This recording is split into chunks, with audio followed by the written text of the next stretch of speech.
I listened to the video partway through, then I decided I would listen and respond as I listened. So I listened all the way through, then I started editing that. And you know, it was tedious, but I was ready to do it, except for, you know, it didn't seem that interesting. It seemed like I just spent a lot of time waiting for him to say things, and then I kept saying the same things over and over. So I'm just going to go into the points that I have, and you can watch the video for yourself. I'll try to remember to put a link up for people that are interested in watching the video for themselves. So one thing he goes on and on about is quotes by Bohr and others about QM, quantum mechanics, being just a mathematical model. But he takes that to mean that it's not about reality. No, it is about reality. The quote about it being a mathematical model means that we can interpret that model as meaning various things, and we don't really know which is true until we devise tests to discriminate one model from the other, tests of reality to show that one model is more accurate than another. You know, for example, in quantum mechanics, you have the Copenhagen interpretation in which, you know, an electron wave has all these possibilities, and when you observe it, it collapses to one. Nobody's ever explained that collapse. But you have a separate interpretation that people like Richard Feynman called the many histories approach, which says basically all the possibilities happen, and the question is, why do we perceive just one? And, you know, the quantum mechanics does not rely on either of those interpretations. That's the sense in which it's a mathematical model. But it's obviously not the case that Bohr is saying that none of this is connected to reality, no matter what quote you have of Bohr, because he believed in going to the experiments to determine. So that means he went to the appearances and what appears to be the case in very carefully constructed sets of appearances, which is what an experiment is. You set up a situation, it appears to be a certain way, you run it, and the results appear to be a certain way. Bohr was all for that, so he did not ever argue that, you know, we shouldn't look to reality to determine whether QM was right or not. He was just saying that these interpretations are not actually a part of quantum mechanics. Now, Feynman pointed out if you really want to defeat quantum mechanics, you either have to have a model that is better, meaning it makes correct predictions where QM doesn't, or you just need experimental evidence to show that QM is wrong, which of course nobody has. Okay. The problem here is objectivists, David Harriman et al., believe in these self-evident truths, these metaphysical truths like the law of cause and effect.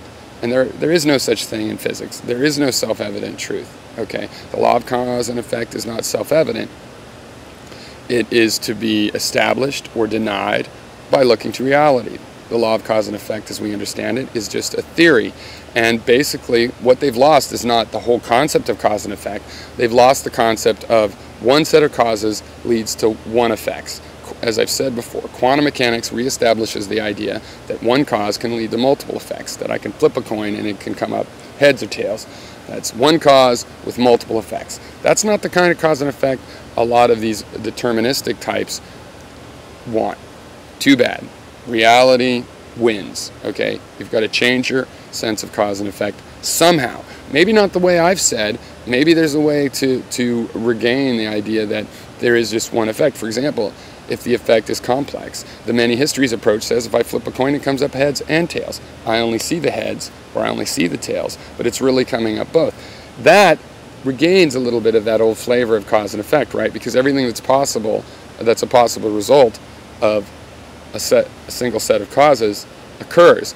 So there's ways to regain that feeling, but even then it's going to be different because of this fact that we only see one effect. We're separated physically from the other effects. So one way or another, our theory of cause and effect has to be updated, and that's what they don't like, and they believe in self-evident truths, but as I say, there is no such thing as a self-evident truth. This is an ancient contest between a type of person that wants to say the world is indeterminate or indescribable or unknowable versus the types that say it's determinable, describable, knowable. To me, I think that what we have in reality is a combination. You know, the universe is knowable. You can know more and more about it, but you can never know everything about it. Now, it might break your intuition and your common sense, but we have good metaphors of how that could be. A good metaphor for that is fractals. Take the Mandelbrot set. You can know the Mandelbrot set. You can look closer and closer at any part of the Mandelbrot set, and you can know it to an arbitrary degree of precision. But there's an infinite number of degrees there. So you'll never know it always. You can always dig deeper and see more detail.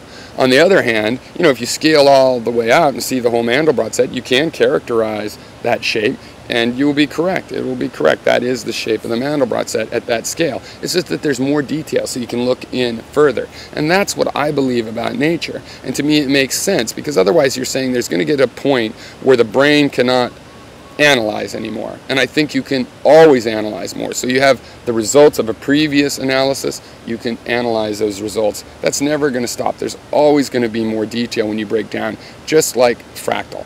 I believe the universe is more or less detailed in the style of a fractal. Metaphorically speaking, it's an apt analogy that, at least of what I believe, that there's infinite detail in nature. And you can know things to a certain approximation, and that's good enough to do a lot of things, like get to the moon. You know, you can get to the moon with Newton's laws of physics. But Newton's laws of physics have been shown incomplete. They're just an approximation, but they're good enough to travel to the moon. Okay? And that's how we get a little bit of both.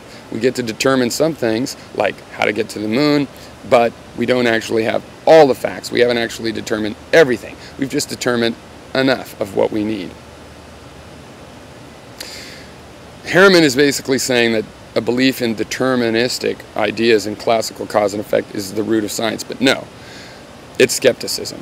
The original natural philosophers, they studied nature to get their philosophy. They're trying to abstract philosophy from nature, okay? Rather than put nature down like Plato and trying to get philosophy entirely from self-evident views, the natural philosophers said, let's go to nature. And they weren't all skeptics, but they did end up applying the skeptical epistemology, if for no other reason than it's the most difficult. It says you don't really know anything, but you kind of know what appears to be the case, okay? You can make statements about what currently appears to be the case. It's not absolute, because the appearances keep rolling in, and we're going to have to modify and improve what appears to be the case as we get more information. As we sort one thing out, we'll notice facts that were too subtle to notice before, and we'll have to sort them out as well. And it's an ongoing process.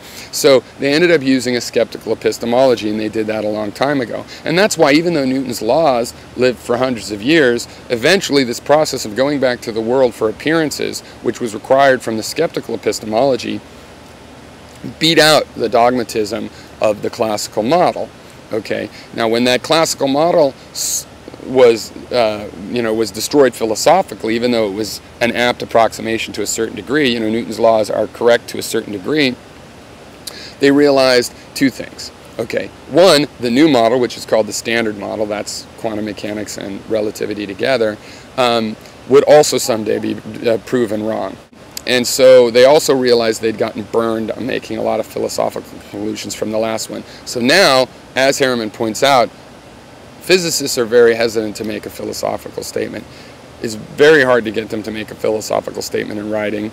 You know, at a cocktail party you can get some of it out of them, but basically they were burned and they learned not to do that sort of thing anymore. But it's not that they don't believe in the real world. No, they are going by what appears to be the case. And that is all we have about the real world, is what appears to be the case. So he's like, well, we're just talking about appearances, not about reality.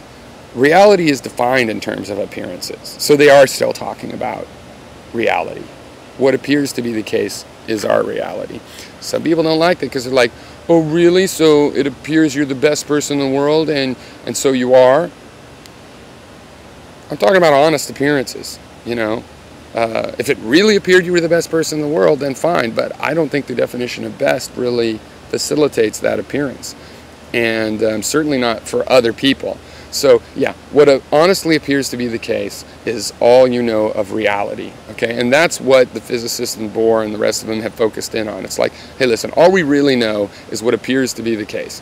Quantum mechanics is a model which appears to be very accurate, and it is very accurate. It's not absurd. It's reality, and you're going to have to deal with it. Make your interpretations, but don't ignore the facts. Don't ignore the experiments. Go look at the tooth slit experiment. Make sure your philosophy can accommodate that, or your philosophy is unreal, because the results of quantum mechanical experiments are real. The interpretations of quantum mechanics are not necessarily real, okay? But the predictive statements and the results of those being successful, that's real, and you have to deal with it. And no argument that it's absurd can possibly address that, because you have experiments and results. You need to have another model. You can have another model, fine, but people have tried to have another model. People have rejected quantum mechanics. The idea that Harriman says that it's just some sort of a social process and relativity and quantum mechanics just became popular is absurd. They've all been tested. They were not well accepted per se until people, proved. Einstein came up with the theory of relativity just from thought experiments, and people didn't take him seriously. They thought, yeah, right, time's relative, sure, light will bend in gravity, sure. But then they tested it, and it was proven true. It was an amazing result.